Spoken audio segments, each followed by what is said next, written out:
নবদ্বীপ শ্মশানে রসিদ ছাড়া অতিরিক্ত আদায় করা হচ্ছে, আর এরই প্রতিবাদে নবদ্বীপ থানায় লিখিত অভিযোগ করা হলো বিজেপির পক্ষ থেকে। অভিযোগপত্র জমা দিয়ে সংবাদ মাধ্যমের মুখোমুখি হয়ে কি বললেন তারা শুনুন। এছাড়া নবদ্বীপ পৌরসভার পৌরপতির বক্তব্যও শুনুন। আমরা গতকাল নবদ্বীপ শ্মশানে যাই, আমাদের কার্যকর্তার পরিবারের দিদিমা মারা যায়। দাহ করার সময় যখন যাই দেখি নবদ্বীপ শ্মশানে যাওয়ার সময় আমরা যখন বললাম বিল চাইছে ওরা, বিল এবং কত টাকা লাগবে দাহ করার জন্য, তখন ওরা আমাদের হাতে একটা 1300 টাকা এবং একটা গাড়ি পার্কিং বাবদ 50 টাকা বিল ধরিয়ে দেয়।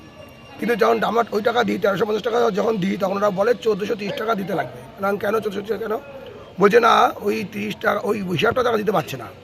আমরা নবদ্বীপে যখন আমরা নবদ্বীপ বাড়ি, আমাদের গাড়িতে যখন শব্দ গাড়ি আসে ঢোকে মাত্র গাড়ি কোনো পার্কিং হয় না জানেন, 2 মিনিটের মধ্যেই শব্দ নামিয়ে যা চলে যায়, 2-5 মিনিটের মধ্যে। তাহলে তার জন্য পার্কিং চার্জ সেটাও ঠিক আছে, তাহলে বাকি টাকাটা কিসের ফর্ম বাবদ 20 টাকা, আর তাহলে 60 টাকা কোনো হিসাবটা দিতে পারছে না। আমরা কেন টাকাটা কেন রয়েছে? আমি তো কোনো অবৈধ টাকা নেবো না। গভর্নমেন্ট কি রসিদ ছাড়া 1 টাকা নিতে পারে? উনি উত্তর দিতে পারেননি। ওরা তখন বলছে পৌরসভায় কথা বলছে। আপনি আপনার টাকা দিতে কে বলেছে? বলছে নবদ্বীপ পৌরসভা পৌরপতি বলেছেন। পৌরপতি আমাদের এটা নির্দেশে বলছে, হ্যাঁ এটা পৌরসভার নির্দেশনা হয়েছে, তার সমস্ত ভিডিও ফুটেজ আমাদের কাছে আছে। আমরা এটা বলতে চাইছি নবদ্বীপ পৌরসভা পৌরপতি বিমান কিশোর সাহা এতদিন আমরা জানি পানীয় জলের টাকা প্রধানমন্ত্রী অমৃত ভারত উৎসবে যে 9.5 টাকা তিনি খেয়েছেন, কাঠমান্ডি খেয়েছেন, এবং তিনি বার্থ সার্টিফিকেট ডেথ সার্টিফিকেট নামে তার টাকাটা খায়। উনি মিডিয়ায় আপনাদের কাছে বলেছেন, সংবাদ মাধ্যমে বলেছেন যে 1 টাকাও পৌরসভা নেয় না ডেথ সার্টিফিকেট বার্থ সার্টিফিকেটের জন্য। কিন্তু আমরা জানি তার জন্য পৌরসভার টাকা নেয় 400 টাকা 500 টাকা করে নেওয়া হচ্ছে 1 কপির জন্য। এই সব দিক দিয়ে বিমান শাহ কাঠমানি খাচ্ছে। এবারে শ্মশান থেকেও কাঠমানি খাচ্ছে, মৃতদেহ থেকেও কাঠমানি খাচ্ছে নবদ্বীপের চেয়ারম্যান বিমান কিশোর সাহা। আর এই প্রতিবাদে আমরা গতকালকে থানাতে আইসি সাহেবকে ফোন করে জানাই, উনি লিখিত অভিযোগ দিতে বলে।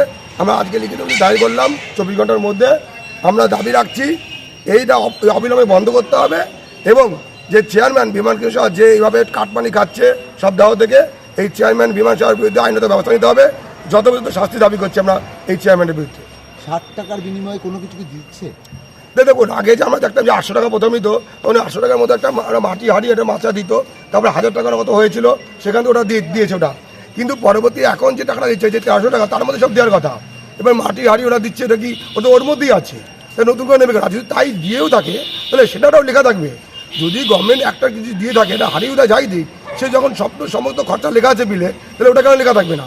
বিলে লিখে দিন আমরা টাকা দেবো, তাহলে কেন বিল ছাড়া গভর্নমেন্ট টাকা নেবে?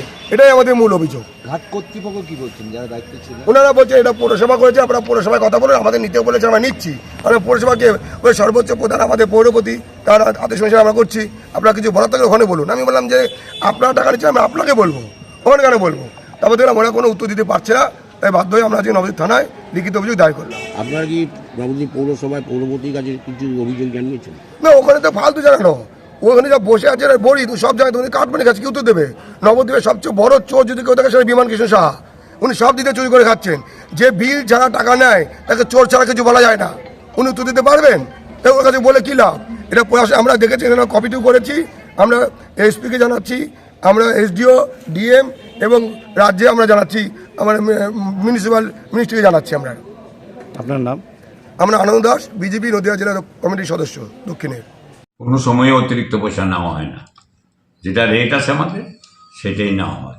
এখন কখনো কখনো ডোমেদের ব্যাপার থাকে, ডোম সাহায্য চায়, তখন এক্সট্রা পয়সা দিতে হয়। ডোমেরা প্রচুর পয়সা বাইরে চায়, সেই জন্য অফিস সেটাকে মেনটেন করে যদি কিছু নেয়। আর ডোম যদি না লাগে দেবে না টাকা। বাইরে ডোমেরা তার ইচ্ছা মতো বহু টাকা দাবি করে, তো সেটার বাইরের যাতে বিচ্ছিন্নভাবে টাকা দাবি না করে একটা আমরা বেঁধে দিয়েছি ডুমেদের, যারা কাজ করবে তারা এই পাবে, 60 টাকা পাবে। যদি ডুমের প্রয়োজন না হয় কারো, এই 60 টাকা লাগবে না, সেক্ষেত্রে লাগবে না, লাগবে না। 60টা পরিষ্কার করতে এটা